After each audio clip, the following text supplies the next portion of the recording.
Now listen and answer questions 15 to 20. Now I'd like to look at some ways you can reduce staff turnover in your hotels. And I'll do this by giving some examples of hotels where I've done some training recently. The Sun Club received feedback which showed that staff thought managers didn't value their opinions.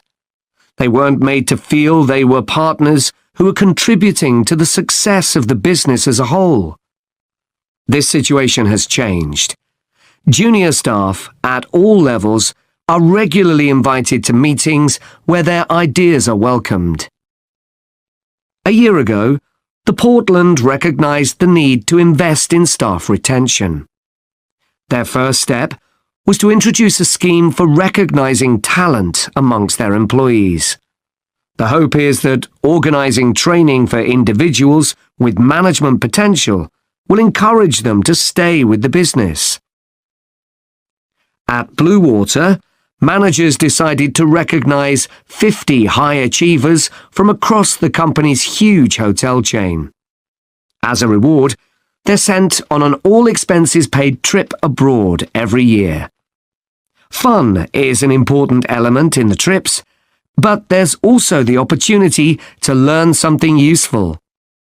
This year's trip included a visit to a brewery, where staff learned about the new beer that would be served in the hotel.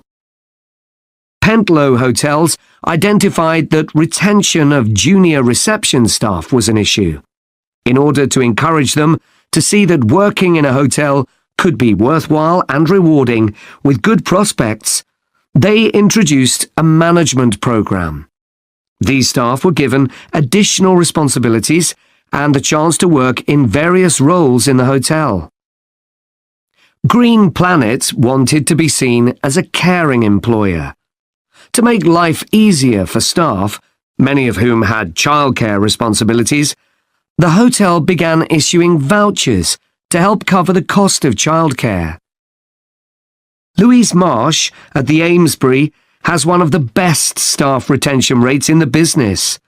Since she joined the company, she's made a huge effort to achieve this by creating a cooperative and supportive environment. For her, the staff are part of a large family where everyone is valued. Okay, now I'd like to move... That is the end of part 2. You now have half a minute to check your answers to part 2.